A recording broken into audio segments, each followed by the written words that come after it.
Good afternoon, Chair Davis and representatives. It's a delight to be here.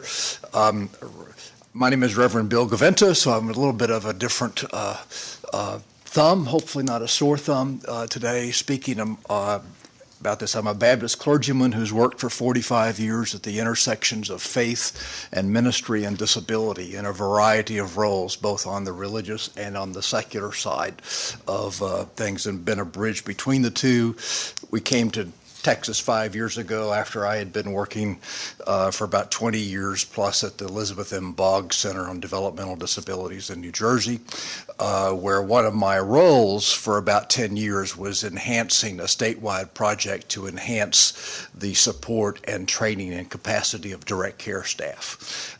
So my concern I'm coming today to represent Texas Impact, but my experience is not just about the facts and figures of retention and how you do things like that. My concern has often been on what I would call the real soul of caregiving and what some of the factors are that impact that. You all already know that DSPs are one of the most important roles in healthcare. If you're a parent of a child with a disability, or if you're a relative of a mother or father or brother or sister who's in on some kind of senior care, who are aging, you know from them that the most crucial role that people that they interact with every day that makes the difference are the people who do the daily things with them, who touch, who feed, who just are interacting with them and with hands-on care.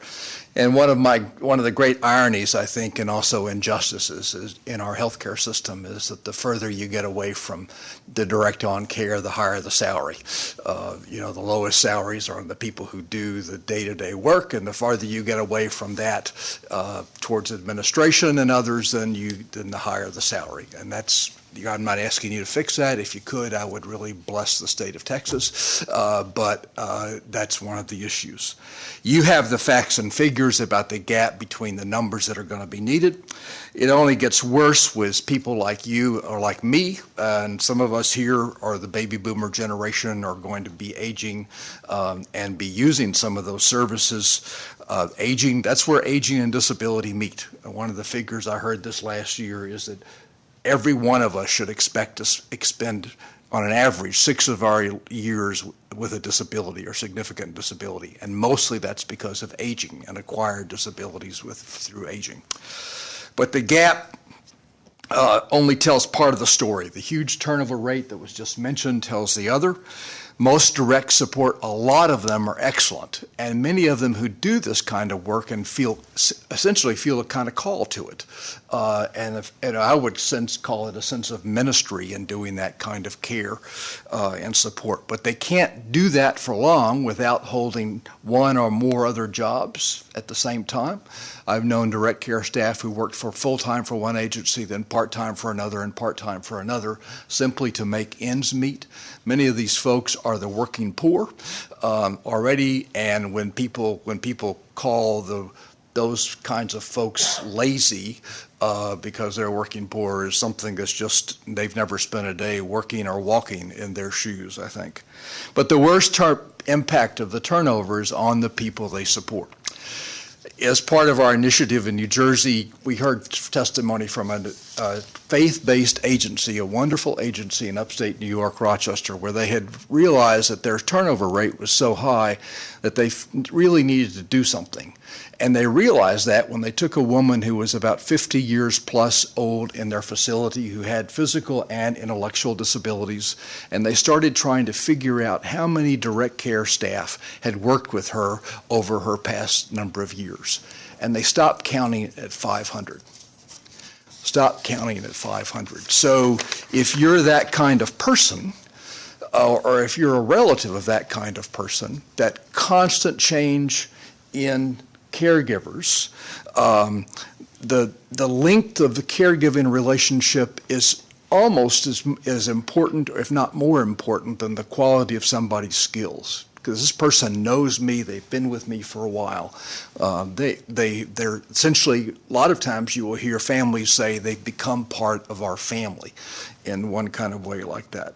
But think about, for her, the number of times she was forced to start trusting people all over again, or the number of times she felt like she lost people.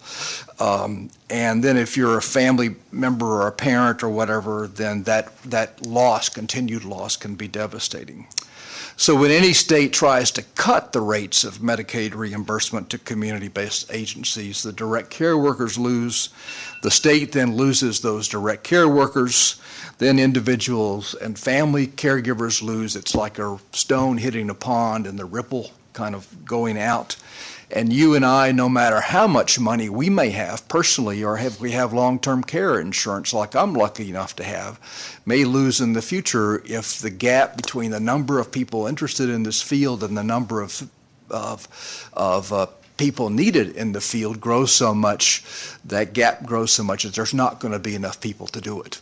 And the people who can afford it and can do the private pay are going to take all the workers because they're going to have money to pay more, and not the case for people who are on Medicaid. So when turnover diminishes, when people can earn a living wage, and when direct care workers, turnover diminishes when people can earn a living wage.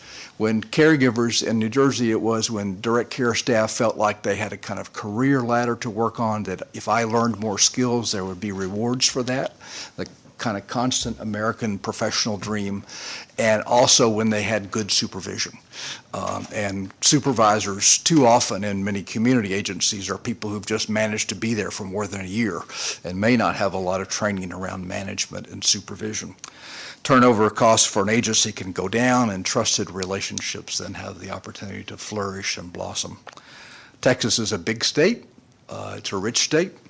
We cannot afford morally, I think, to continue to treat those people who do the jobs that many other people don't want as second-class citizens and employees. It's pure hypocrisy for us to call them special people for working with those special elders or those special disabled people, and for us to treat them as if they're not special at all, but to treat them yet with some disdain and some devaluing. I urge you to do something about that in this next legislative session, if not for their sake, then for their family's sake, or for your voters' sake, or for your own, or for me, because we're all going to be there someday. Thank you for the chance to testify. Thank you, Reverend, for your testimony.